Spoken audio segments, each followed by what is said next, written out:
샬롬 반갑습니다. 이 시간 기록 고백 한번 올려드렸으면 좋겠습니다. 주님 사랑해요. 주님 감사해요. 주님의 사랑의 넓이와 깊이와 높이를 아는 사람이라면 이 고백을 할 수밖에 없을 것 같습니다. 우리 시간 이 고백을 찬양을 한번 올려드렸으면 좋겠습니다.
인도에서 전해져온 이야기입니다.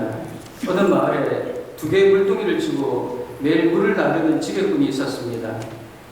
물동이 중 하나는 흠이 없이 성한 것이었지만 다른 하나는 중간에 금이 가 있어 물을 나를 때면 물이 계속 새어나갔습니다. 그 물동이를 쥐고 목적지에 도착하면 가득 찼던 물이 반밖에 남지 않았습니다. 깨진 물동이는 자신을 부끄럽게 생각했습니다. 그리고 지게꾼에게 불평하기 시작했습니다. 금이 간 너구리 탓에 항상 물을 절반밖에 나르지 못해요. 지게꾼은 다음과 같이 대답했습니다. 우리가 매일 지나가는 길을 자세히 보렴 내 쪽을 따라 꽃들이 피어난 것이 보이니 내 깨어진 흠에서 흘러나온 물 덕분에 길가의 꽃들이 아름답게 자랄 수 있었단다. 깨진 물동이는 자신에게 물을 길어오는 것 외에 더 큰 존재의 의미가 있었음을 비로소 깨닫게 되었습니다. 여러분, 우리도 우리를 향하신 하나님의 뜻을 깊이 깨닫지 못할 때가 있습니다. 감사할 제목이 없고 원망스러운 일만 가득한 것 같아 보입니다. 그러나 우리를 향한 하나님의 사랑과 놀라운 계획을 믿는다면 그 약함과 부족함마저도 감사의 조건이 될 수 있을 것입니다. 감사가 행복해지는 습관이라면 불평은 불행해지는 습관입니다. 초월감사라는 말을 들어보셨습니까? 감사하기 힘든 상황에서 감사하는 것을 초월감사라고 이야기합니다. 인도 선교사였던 윌리엄 캐리는 초월감사의 대가였습니다. 그의 일화 중에 1812년 그가 산책을 나간 뒤 집에 있던 강아지가 촛불을 건드려 그의 집에 화재가 발생했던 적이 있습니다. 이 화재로 8년 동안 번역한 언어사전, 문법책, 완역한 성경 원고 1100페이지가 모두 불타버렸습니다. 얼마나 당황스러웠겠습니까? 이 마음이 이해가 됩니다. 저도 설교 준비를 하거나 강의 준비를 하다가 갑자기 컴퓨터 전원이 꺼져서 다 준비한 공물을 날릴 때가 있습니다. 컴퓨터가 오래되면 배터리가 얼마나 남았는지 알림 없이 그냥 꺼져버립니다. 얼마나 당황스러운지. 정말 아무 생각도 나지 않고 앞이 캄캄해집니다. 그리고 컴퓨터를 향해 소리를 지릅니다. 여러분은 이런 경험이 없으십니까? 그런데 강아지 때문에 8년 동안 준비한 자료가 다 타버렸다면 그 강아지가 저희 집 강아지가 아니길 천만다행입니다.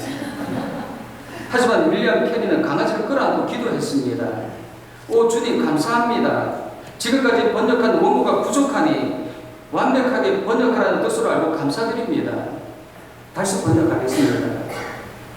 도저히 감사하기 힘든 상황에서의 감사, 초월 감사는 사람을 위대하게 만듭니다. 왜냐하면 초월 감사를 하면 수많은 시련을 이길 힘을 얻고 거기서 하나님의 음성을 듣기 때문입니다. 18세기 영국 복음주의 운동에 영향을 끼쳤던 윌리엄 론은 이런 말을 했습니다. 누가 세상에서 가장 위대한 성도인지 아는가? 기도 많이 하고 금식 많이 하는 사람이 아니요 늘 하나님께 감사하고 언제나 하나님을 찬양할 준비가 되어 있는 사람이다. 찰스 스펄전 목사님도 이런 고백을 합니다. 불행할 때 감사하면 불행이 끝나고 형통할 때 감사하면 형통이 연장된다. 촛불을 보고 감사하면 전등불을 주시고 전등불을 보고 감사하면 달빛을 주시고 달빛을 보고 감사하면 햇빛을 주시고 햇빛을 보고 감사하면 천국을 주신다. 감사는 펌프에 붙는 마중물처럼 더 많은 감사를 불러옵니다. 시편에서 가장 많은 시가 바로 감사시입니다. 오늘 우리가 읽은 시편도 감사시편입니다. 그리고 오늘 본문에 가장 많이 언급되는 단어가 감사라는 단어입니다. 아마 신앙인들 중에 가장 많이 사용하는 단어도 어쩌면 믿습니다가 아니라 감사합니다일 것입니다. 그런데 본문을 보면 감사할 조건이 아닌데 감사하고 있는 것을 보게 됩니다. 시편 기자도 초월 감사를 통해 하나님의 뜻과 은혜를 깨달았던 것입니다. 특이한 것은 시편 136편은 앞뒤에 비슷한 문장이 반복돼서 사용되고 있습니다. 여호와께 감사하라. 그 인자하심이 영원하리로다. 이러한 문학적 기법을 인클루지오라고 이야기합니다. 인클루지오는 시작과 끝에 같은 단어나 문장을 반복해서 사용하는 것입니다. 이렇게 하는 이유는 그 사이에 있는 내용을 강조하기 위한 것입니다. 그렇다면 시편 136편은 무엇을 강조하기 위해 이 문학 기법을 사용한 것인가? 감사. 이 세상을 창조하신 하나님의 능력이 얼마나 놀라우신지, 그리고 역사 속에서 이스라엘 백성들을 어떻게 인도하셨는지, 출애굽과 가나안 정착 과정에서 하나님이 어떤 일을 행하셨는지, 이것을 강조하기 위해 오늘 본문은 이 문학 기법을 사용하고 있습니다. 특히 우리가 오늘 읽은 본문은 출애굽과 관련된 사건입니다. 하나님께서 그들을 구원하시기 위해 얼마나 큰 기사와 이적을 행하셨는지 우리에게 말씀해주고 있습니다. 그 백성들을 구원하기 위해 애굽에 10가지 재앙을 내리시고 홍해를 가르시고 광야에서 하늘 양식을 내려주시고 그들을 약속의 땅까지 인도해 주셨습니다. 그들의 능력이 있어서 이 일이 가능했습니까? 오직 하나님의 은혜 아닙니까? 능력도 없고 지혜도 부족한 그들을 사랑하셔서 모든 환난과 역경 속에서 선한 길로 인도해 주셨습니다. 뒤돌아보면 우리의 삶도 다 하나님의 은혜 아닙니까? 우리가 잘나서 그렇습니까? 어제 산티아고에서 장로님과 함께 2시간 가까이 차를 타고 오는데 펼쳐진 광경이 놀라웠습니다. 한 번도 본 적 없는 메마르고 척박한 땅. 하나님께서 무엇 하시려고 저를 이곳으로 보내셨는지, 하나님의 눈으로 돌산들을 바라보고 도시를 바라보려고 애를 썼습니다. 여러분, 우리는 왜 감사해야 합니까? 감사할 조건이 없는데 왜 감사해야 합니까? 여러 가지 의미에서 생각해 볼 수 있지만 시편 기자는 이유가 있어서, 감사의 조건이 있어서 감사하는 것이 아니라 우리에게 베풀어 주신 은혜 때문에 감사하라는 것입니다. 어떤 분은 의문이 들 수 있습니다. 나의 삶이 이렇게 힘겨운데 건강을 잃었고 사업이 실패했고 가족을 잃었고 내 손에 있던 모든 것을 빼앗겼는데 내 마음대로 되는 것이 하나도 없는데 무엇이 은혜인가? 무엇이 감사인가? 감사의 조건이 있을 때 감사하는 것은 누구나 할 수 있습니다. 신앙인이 아니라도 할 수 있습니다. 그런데 우리는 그리스도인이잖아요. 무언가 달라야 하지 않겠습니까? 비록 외양간에 소가 없고 우리의 양떼가 없어도 우리는 감사할 수 있어야 합니다. 이것이 진정한 그리스도인입니다. 그런데 이스라엘 백성들은 하나님의 무한한 은혜를 누리면서도 감사할 줄 몰랐습니다. 하나님은 그들을 향해 이렇게 탄식하셨습니다. 소는 그 임자를 알고 나귀는 주인의 구유를 알건만은 이스라엘은 알지 못하고 나의 백성은 깨닫지 못하는도다. 얼마나 하나님의 은혜를 저버리고 무시했으면 이렇게 한탄하셨겠습니까? 그래서 오늘 시편은 어떤 조건 속에서도 하나님께 감사를 말씀하고 있습니다. 기본적으로 감사는 조건이 아니라는 것입니다. 만약 우리가 조건에 따라 감사한다면 힘든 순간, 소원이 외면되고 실패할 때 어떻게 감사할 수 있겠습니까? 조건 때문에 감사한다면 우리는 하나님을 원망하고 불평할 수밖에 없습니다. 그러나 우리 그리스도인들은 조건이 아니라 모든 순간에 감사해야 합니다. 우리가 감사할 수 있는 것은 감사는 조건이 아니라 신실하신 하나님을 믿고 앞으로 주실 은혜를 확신함으로 드리는 것이기 때문입니다. 그리스도인인 우리의 감사는 확고한 믿음을 기반으로 한 것이기 때문에 어떤 순간에도 흔들리지 않고 감사할 수 있습니다. 오늘 말씀을 통해 우리가 감사해야 하는 이유를 몇 가지 살펴보면 첫 번째로 감사는 광야 같은 우리 인생길을 승리하게 하기 때문입니다. 도저히 길이 보이지 않고 절망과 낙심으로 우리의 인생을 끝낼 수밖에 없는 상황에서도 감사하면 하나님은 절망과 낙심으로부터 승리하게 하신다는 것입니다. 감사는 우리 삶을 승리하게 합니다. 여러분도 잘 아실 것입니다. 여러분이 지금 이 자리까지 오게 된 것, 여러분 인생에 수없이 수많은 어려움, 고난, 낙심 중에도 하나님께서 여러분을 승리하게 하셨기 때문 아닙니까? 이스라엘 백성들에게는 희망이 없었습니다. 누가 애국으로부터 그를 구해내겠습니까? 게다가 지금 그들의 힘겨운 노역까지 하고 있었습니다. 갑자기 나타난 모세 때문에 그들의 노역은 더 힘들어졌습니다. 재료도 주지 않고 벽돌을 만들라 합니다. 어떻게 불평이 쏟아지지 않겠습니까? 그런데도 오늘 시편은 하나님께 감사를 말씀합니다. 왜요? 11절을 보면 이스라엘을 저희 중에서 인도하여 내셨기 때문이라 말씀합니다. 그들이 그렇게 고통스러워 밤낮 부르짖던 그 고통으로부터 애굽의 종살이로부터 하나님은 그들을 구원해 주셨습니다. 승리케 하셨습니다. 스스로의 힘으로 구원을 얻은 것이 아니라 하나님께서 그들을 이끌어내셨다는 것입니다. 단지 이스라엘을 구원하기 위해 하나님은 애굽에 숱한 재앙을 내리시고 애굽 땅에 가는 이스라엘을 제외한 모든 사람들의 장자를 그 짐승에 이르기까지 죽이는 일도 마다하지 않았습니다. 얼마나 큰 은혜입니까? 그들은 죽을 때까지 감사해야 합니다. 그런데 이스라엘 백성들은 어떻게 합니까? 감사할 줄 몰랐습니다. 출애굽하고 목이 마를 때, 고기가 생각날 때 그들은 여지없이 하나님을 원망합니다. 애굽에 있던 때가 더 큰 은혜의 축복이었다 말하며 하나님을 대적했습니다.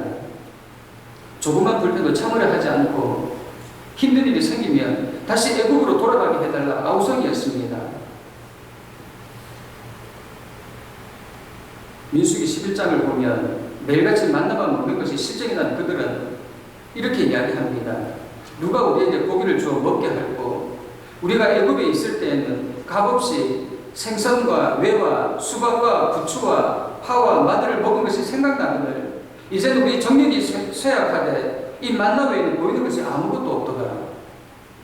그들은 끊임없이 하나님을 대적하고 원망하는 불신앙적인 말과 행실을 일삼았습니다. 우리의 삶은 어떻습니까? 감사함으로 승리하고 계십니까? 아니면 이스라엘 백성들처럼 감사가 넘쳐나야 함에도 불평과 원망으로 감사를 잊고 살지는 않으십니까? 물론 40년이나 되는 광야의 여정은 쉽지만은 않았을 것입니다. 그러나 그들은 불평함으로 하나님이 주신 한량없는 은혜를 온전히 누리지 못했고 하나님이 허락하신 약속의 땅, 그들이 누릴 축복된 미래를 보는 안목이 없었습니다.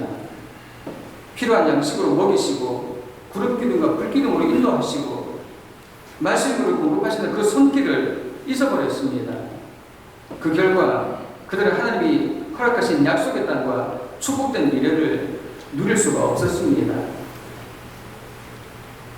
여러분의 삶은 어떻습니까? 감사가 넘쳐나십니까? 어떠한 광야를 지난다 해도 오직 하나님을 바라보고 그 광야를 감사함으로 지나가고 계십니까? 아니면 이스라엘 백성들처럼 하나님을 대적하고 불평과 원망을 쏟아놓지는 않으십니까? 여러분 기억하십시오. 감사하는 자가 하나님의 은혜를 누릴 수 있습니다. 광야길에서 승리할 수 있습니다. 여러분 아무리 어려운 시험을 만나도 그 시험이 우리를 흔들어도 우리 함께 우리에게 허락된 약속의 땅을 바라보며 견딥시다. 감사와 찬양으로 우리가 걸어가야 할 광야에서 하나님 붙들고 승리합시다. 베드로 사도는 광야길에 있는 성도들에게 이렇게 이야기합니다. 너희를 연단하려고는 불시험을 이상한 일 당하는 것처럼 이상히 여기지 말라. 사도 바울은 생각하건대 현재의 고난은 장차 우리에게 닥칠 영광과 좋게 비교할 수 없도다. 바울의 고백처럼 그리스도인으로 감당해야 할 고난, 그것은 우리를 영원한 영광에 이르게 하기 위한 잠깐의 것임을 우리는 기억해야 합니다.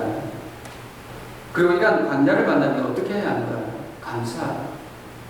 무슨 일을 만나도 감사. 여러분, 눈에 보이는 현상을 바라보는 것이 아니라 눈에 보이지 않는 영원한 것을 바라볼 때 우리는 감사할 수 있습니다. 우리 인생길에서 승리할 수 있습니다. 두 번째로 우리가 감사해야 할 이유는 하나님은 우리에게 피할 길을 준비하고 계시기 때문입니다. 환난 당할 때 우리를 그냥 내버려 두시는 것이 아니라 우리가 환난 당할 때 하나님은 이미 피할 길을 준비하고 계시다는 것입니다. 13절을 보면 시편 기자는 하나님을 홍해를 가르치니라 표현하고 있습니다. 애국왕 바로에게 완전하게 항복을 받고 이스라엘 백성들이 출애굽했지만 그 기쁨은 잠깐, 그들은 그들의 길을 막고 있는 홍해와 마주하게 되었습니다.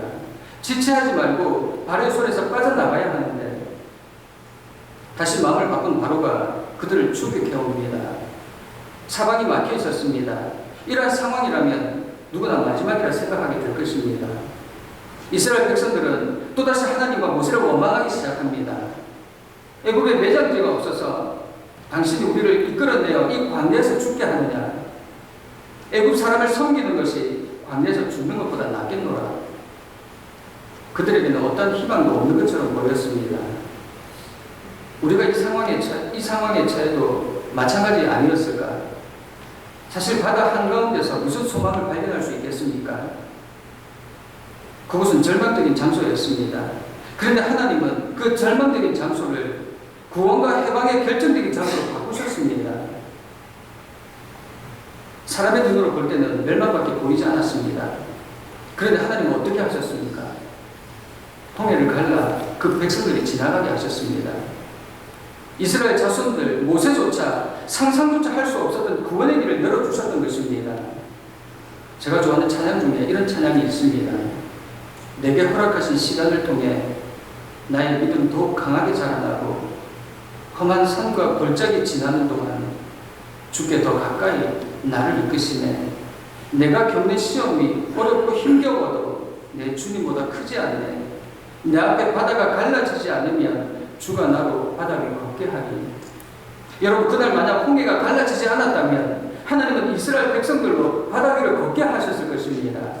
이것이 하나님이 하시는 일입니다. 홍해를 가르시고 절망과 파국에 처한 이스라엘 백성들에게 피할 길을 열어주시는 분이 바로 하나님이십니다. 우리는 그저 하나님의 은혜에 감사하고 찬양하면 됩니다. 그러나 하나님은 날마다 우리 삶에 세계를 열어주실 것입니다. 하나님은 다니엘이 사자굴에 들어갈 때 그를 혼자 내버려 두신 것이 아닙니다. 그 구덩이 안에 함께 계셨습니다. 그리고 피할 길을 열어주셨습니다.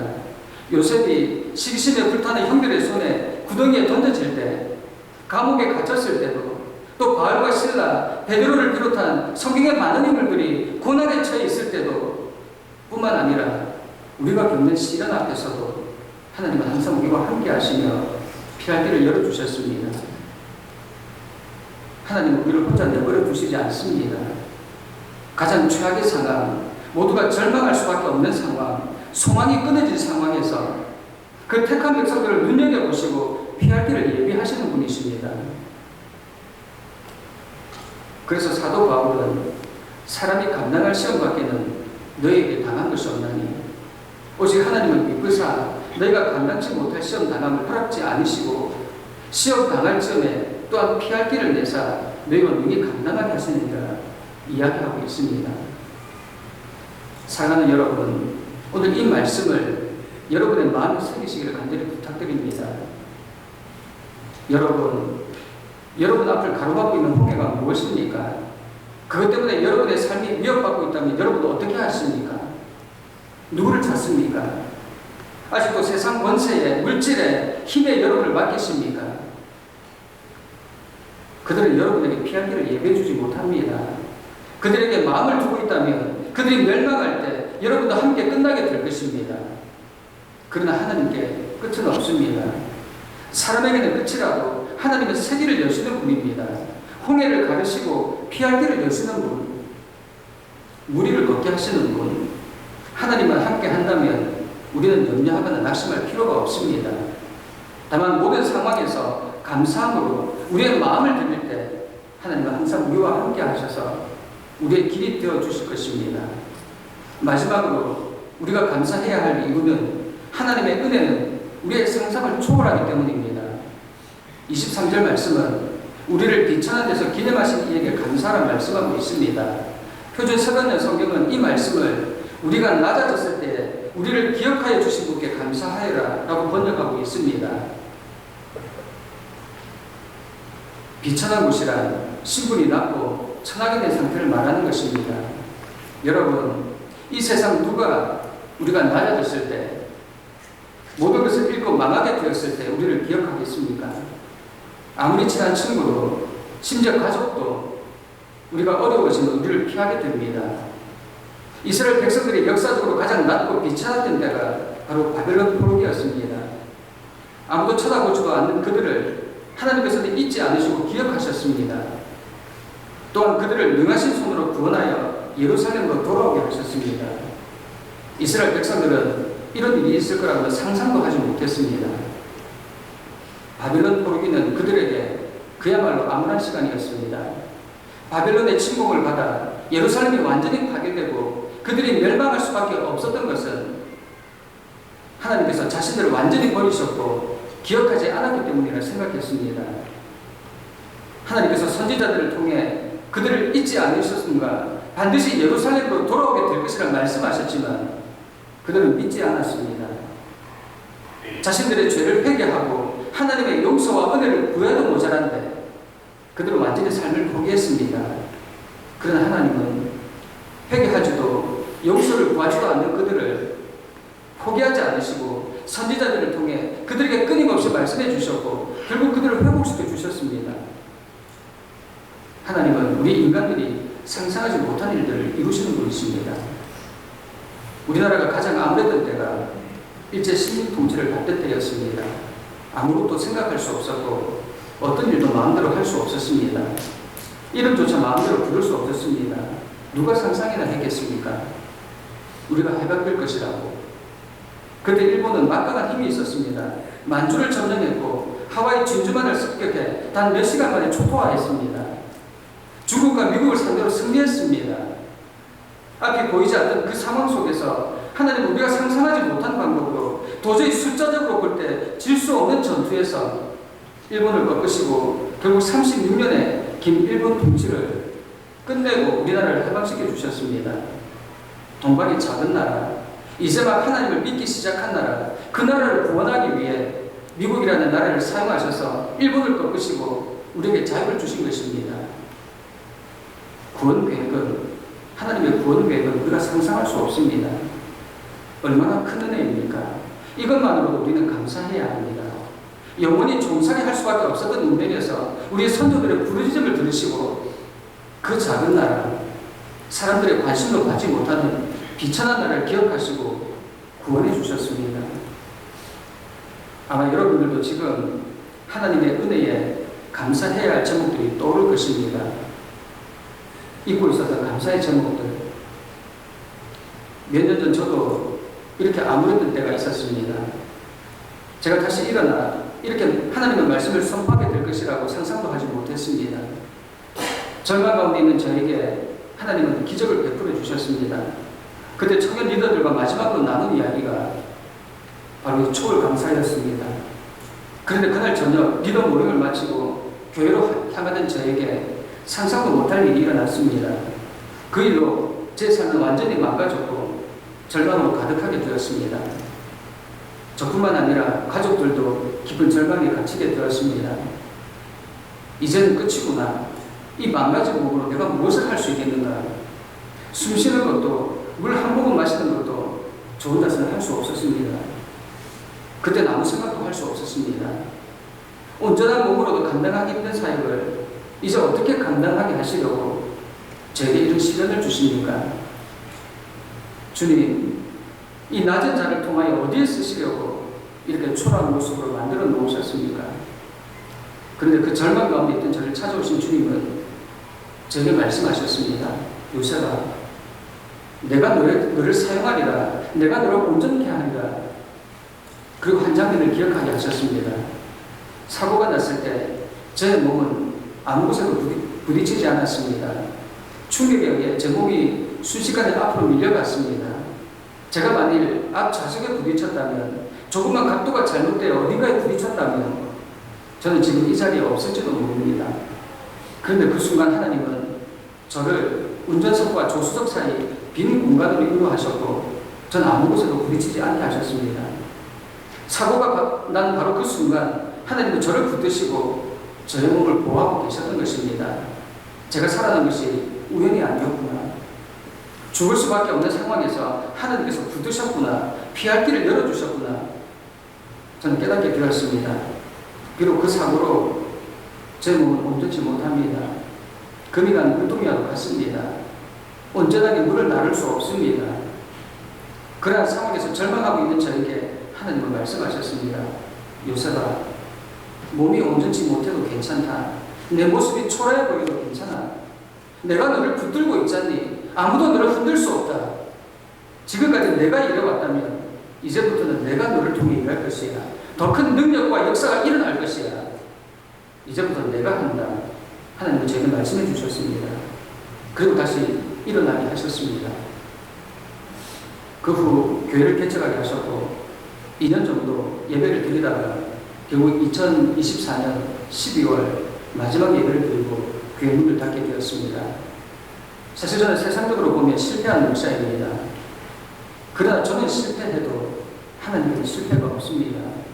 지금도 저는 하나님께서 저를 통해 어떻게 역사하실지 기대가 됩니다. 저를 살려주신 목적이 반드시 있을 것이라 생각합니다. 그래서 기도하며 기다리고 있습니다.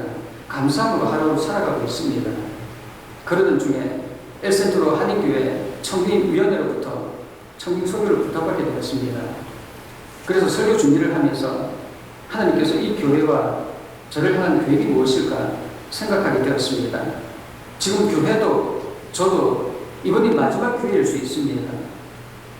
그런데 교회에서 보내주신 담임목사 청빙 자료를 보고 깜짝 놀랐습니다. 하나님께서 지금까지 저를 기다리게 하시고 훈련시키시고 준비시키신 이유를 깨닫게 되었습니다. 이 교회를 저를 보내시려고 하나님께서 지금까지 훈련시키시고 준비시킨 일들이 이 교회와 지역 상황에 딱 들어맞는 일이었습니다. 엘센트로 한인교회가 처한 상황, 단점과 위기가 제게는 장점과 기회로 보였습니다. 하나님께서 그렇게 볼 수 있는 눈과 지혜를 주셨습니다. 그래서 기대와 소망을 품고 기쁨으로 달려왔습니다. 제가 꿈꿔왔던 작지만 세상을 변화시키는 공동체, 여러분, 우리는 감사함으로 주님의 일에 나를 맡기면 됩니다. 비록 몸이 온전치 못해도, 가진 것이 없어도, 최악의 상황, 절망할 수밖에 없는 상황이라도 바로 그곳에서 주님은 일하기 시작하신다는 것입니다. 그리고 모든 것을 완벽하게 회복시키시고 큰 역사와 은혜를 이루어 가신다는 것입니다. 여러분, 저는 여러분의 형편을 잘 알지 못합니다. 그러나 여러분이 어떤 환경에 처해 있든 그것이 여러분을 삼킬 것 같이 힘들어도 여러분들 절망으로 몰고 가는 것처럼 보여도 그곳에서 감사하십시오. 그때가 하나님이 일하실 때입니다. 그분이 일하시기만 하면 세상이 감당할 수 없습니다. 우리가 상상할 수 없는 일들이 일어나게 될 것입니다. 하나님의 방법으로 우리를 이끄실 것입니다. 그리고 온전케 하시고 회복시켜 주실 것입니다. 이것이 초월 감사입니다. 초월 감사의 능력입니다. 마지막으로 여러분에게 한 가지 부탁드리고 싶은 것이 있습니다. 미국의 토크쇼 진행자인 오프라 윈프리를 잘 알고 계실 것입니다. 그녀의 어린 시절은 너무나도 불행했습니다. 성폭행을 당했고 친구들에게 따돌림을 당했습니다. 도저히 일어설 수 없는 상황이었습니다. 가족도 친구도 그 누구도 그녀를 지켜주지 못했습니다.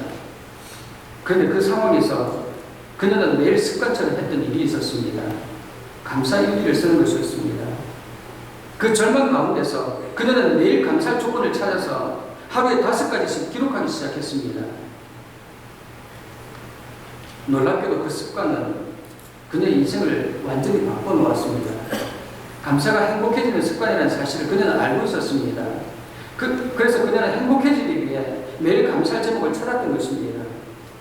그 간단한 습관이 오늘의 오프라 윈프리를 있게 만든 것입니다.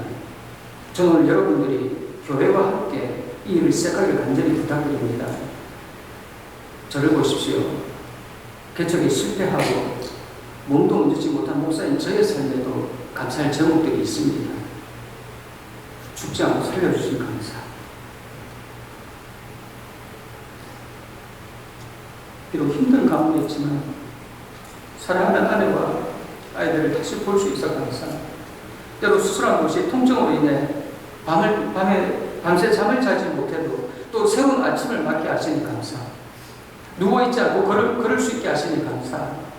세상에 훌륭한 사람들이 얼마나 많은데 저같이 온전치 못한 자를 사용하셔서 교회를 섬기게 하시니 감사. 아무리 절망적인 순간에도 감사할 제목은 반드시 있습니다. 내가 감사할 제목이 없으면 다른 사람들의 감사를 통해서라도 감사의 제목을 찾으십시오. 이것이 우리의 습관이 된다면 우리의 삶은 반드시 행복하게 될 것입니다. 바로 오늘부터 이 감사하는 일, 감사 제목 쓰기에 모두가 함께하기를 소원합니다. 1000개의 감사 제목 쓰기, 1000개의 감사 제목이 채워지는 날 여러분의 삶을 나누고 간증하십시오.